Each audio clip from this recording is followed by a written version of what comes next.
phenomenon that we're experiencing now. So this is basically in the 90s. That's what Capital One as a kid. So I wasn't part of the but really this is sort of the foundation of the company, and this is kind of the company that I joined and fell in love with. And so with these kind of, as we went through the presentation, I'd encourage you to just kind of keep this sort of thought in the back of your mind. This is very, very relevant today. The way Capital One sort of thinks about this stuff is we made a bet on the future. The future is kind of here today. So we're living sort of and reaping the benefits of that bet, and we've really invested in sort of personalized, understanding the full life cycle of the customer, and then really just, collecting all of that data. And you can, the database is pretty important. Back then in the 90s, like, the databases were incredibly expensive. Now today, data is basically free. So we made that bet that those sort of technology arcs are going to sort of come to fruition, and we feel like they have. So I just want to sort of share with you the framework and what it kind of looks like to be sort of, I use the term profit center. Performance marketing is another one. So I just want to share with you what it's like to be a performance marketing versus kind of being that cost team. So what does a performance marketing center look like? One of the best ways to frame it is how cost centers operate and how the performance marketing and profit centers operate. So on the one side there, you have budgets. If you're a cost center, you might know if you're a cost center if your budgets are sort of cost down, kind of if they're handed to you. If someone says, can you do more with less? Do you really need all of that money? Really what they're saying is, I don't really know what you're doing for me. So can I just give you a little bit less, and maybe next year you can kind of just do the same with it. When you're sort of a performance marketing center, profit center, it's very clear the value that we're delivering to the marketing. That value really to the bottom line. We can tell our executives, hey, you gave me $1 million. I didn't make you $1 million in revenue. I made you $1 million in profit over the lifetime of this customer.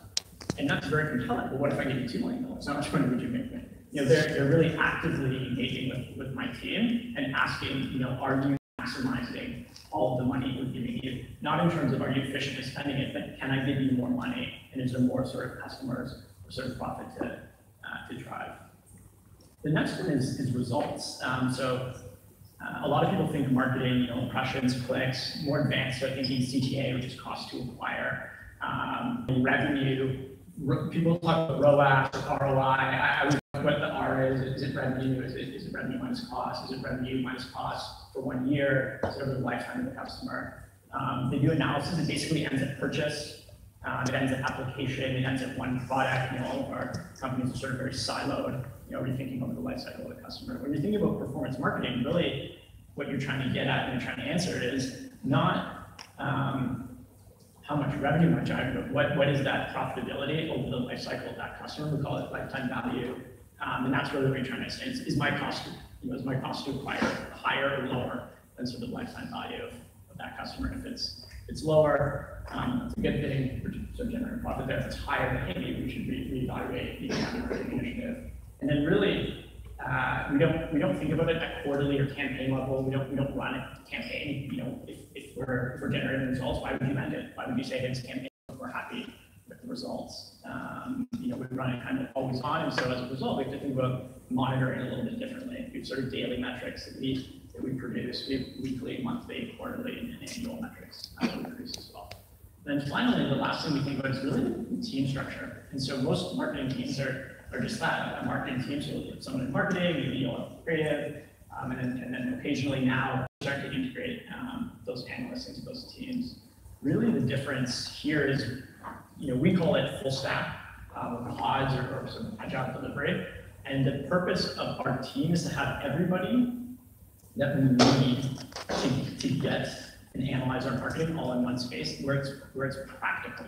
So we don't have the legal team embedded here. Obviously, we don't have the compliance teams embedded here. But we have all the teams and people that we need to really deliver end-to-end marketing across all of our channels. So it's about a 10-person team, and we cover all of our online and offline channels. And you can see, data scientists, and I use the distinction versus analysts. Specifically, they're really understanding and connecting the back-end data. Business analysts, again, I use that term. Specifically, these are the people who are sort of adjusting our models, our predictions of the lifetime value And we talk about brand and creative, creating the content, what's the message, how's it going to resonate, how do you talk about these products, and then operations and relationship, all under in one team. And we think that's critical to our success. And so I'd like to show you a little bit about how we put that together from a data perspective. So,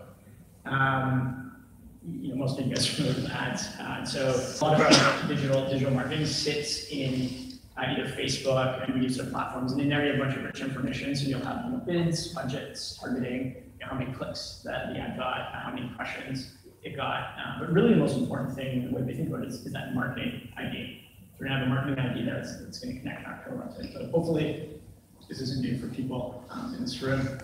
If it is, I'm not gonna be able to help you.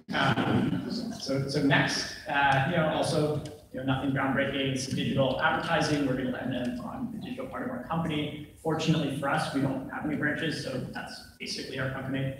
Is our website, and our website is our storefront. And so there we start to talk a little bit more data, traffic, what products are you going to, are you applying or thinking about applying? Did you start an application, that kind of stuff? And we're sort of linking that data together. And so this is where a lot of companies kind of stop. Hey, I drove a bunch of clicks, drove a bunch of impressions, look how good our marketing is doing. They came to our site, they're interested in our product, they're considering our brand. And so we take it sort of two steps further. So the first step is we now connect this data to our customer data warehouse. So someone will apply, sort of capture that information, it's very clearly consent to that information being captured. And then with that information, we'll have a lot of knowledge about what products these people are interested in. And then really where the distinction between, and this is what I would consider good marketing, good performance marketing kind of techniques, really understanding, is our marketing driving and acquiring customers? And really the distinction, where I think Capital One sort of separates itself from the pack is not just are we acquiring customers, but are we happy with the customers that we are acquiring?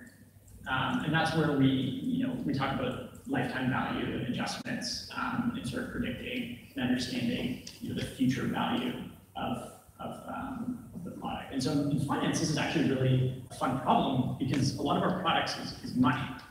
Right? We're giving away money or asking people to give money. It's not hard to give money away. The hard part is actually to make sure that the money sort of comes back in a way that's responsible. And so that's really where we're trying to connect and put all those pieces together and really understand, hey, are we making decisions? So I'm gonna give you a bit of an example. So here we have our Aspire travel card.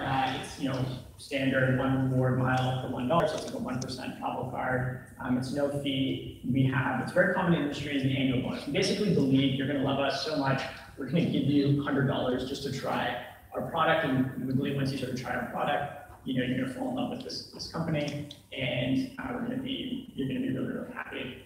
And this type of product, we do a little bit of marketing, so we did a test. We did an affiliate. We wanted to offer an additional 80,000 rewards miles with this affiliate, and that's basically $80 in value. And so what we found, and we convinced the affiliate, hey, we'll pay you the same amount of money. You sort of take this out of the commission we pay you, and then offer it to the customers as a bonus. You'll get more total customers, and then everyone should be happy with their result. And so here's what we looked at. The cost to acquire is great. It's a great channel for us. We're really, really excited. And these numbers are made up, so you don't feel like this is a benchmark, but they're actually important. And so our cost to acquire is down. Typically, let's say it's $400 to $120. So we're very, very happy. With this offer, new customers are up, double, triple the number of customers, and the predictive lifetime value is really, really high. And so if you remember that last slide, if you stopped there, you guys would be going around the office high-fiving, talking about how great this campaign is, and basically dumping a bunch more money into this campaign. But I think you guys can guess sort of what happens. It turns out when you give people a bunch of money, they're really, really excited to take that money in those offers, but they're really not excited about your product. So the reason they're taking this product was not because they wanted the card, because they're so used to these type of affiliates and deal sites getting these deals that they just got the product. A lot of them never even qualified for the early spend bonus. They actually just wanted the original bonus with the affiliate. And And we incur all these costs. We have to, pull credit bureau files. We spend all this marketing money, and these customers aren't even activating their cards. And so if your analysis sort of stops in those top 3 buckets, eventually someone from finance is going to come in and say, hey, listen, I don't think these customers are as profitable as you think. And then your credibility is kind of going to be a little bit shot, and then people are going to ask, well, why do we do these things, and what's going on? And there's going to be a lot of swirl and complication in your team. And so the more you can sort of pull forward that analysis and really care that you're driving the right bottom line results for the company, the more your executives are going to trust you. And the reason I know all of your executives care about this stuff, you can look about the times your executives and CEOs speak to the owners of the company. So I've pulled a bunch of the big 5 banks' earnings reports, gone over what they say. The first thing they say is they make sure they tell everyone to read the disclosures about the forward-looking statements when they're releasing financial results, and they don't. These forward-looking statements mean nothing, don't read into them. And then the second thing they say is they literally go over the financials of the company. And so that's the first thing your executives and CEOs sort of tell the owners of the companies, the financials. I think as marketers, we should really do our job and make sure that we're caring for the financials as well. This is a bunch of complicated stuff. This is hard. I know that. And most companies, most people in this room aren't fortunate like me joining a company that was built in business with their foundation. So I don't want to sort of sugarcoat that. If you want to make this change in your company, though, I think it's important. I think I have a few steps that I sort of recommend following if you sort of want to make this change in your organization. So sort of step 1, it's really about painting a picture. So at some point that the most senior person in your company cares about this, right? But at some point, the message gets a little bit muddled. So really, you just have to paint the picture for the executives. Tell them, wouldn't you want to know how effective our marketing is, how effective it is at driving bottom line results? And at some point, it's senior enough, someone's going to be really excited about that result. And so the key is just sort of paint that picture for them and let them know where you want to go. Hey, I want to know if we spend this $1 million on this campaign, if we're getting more than $1 million back. And just sort of show that to them.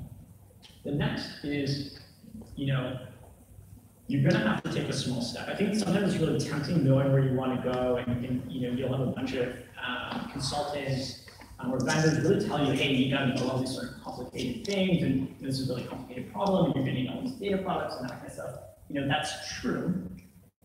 But you're not going to get there on day 1. Really, just take a small step, take a small problem that you guys are facing, take a piece of analysis, and just take it one step forward than you've already taken it. And the reason that's important is you'll quickly figure out who in the organization is thinking similarly to you, who has that information that you need, who has that data, how complicated is that data. And just by taking that one step, you really show people the way.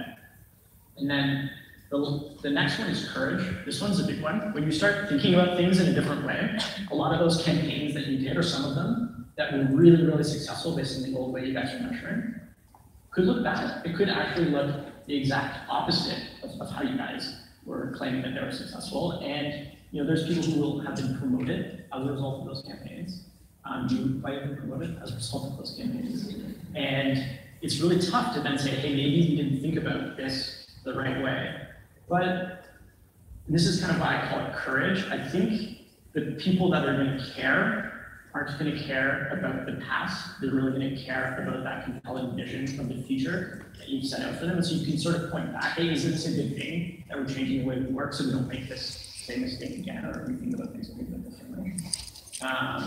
And you just have to sort of keep at it a little bit and don't let folks or people who might disagree with you sort of step in your way. And then finally, just get a result. Nothing breeds success like a result. Something in your hand that you can show people that's very concrete. To say, we used to do things this way. We did some work. We don't think that's the best way anymore. Here's what we learned, and here's the impact of it. And then here's what we're going to do differently, and here's what we have done differently. That's kind of like the full package. It's just really hard to argue with. And that's really how I would advise you guys to think about this stuff. So this is a journey I've been on since 2008. I started in university in 2004 and started in biochemistry. Quickly loved data analytics, realizing you get a lot of that in biochemistry, and switched.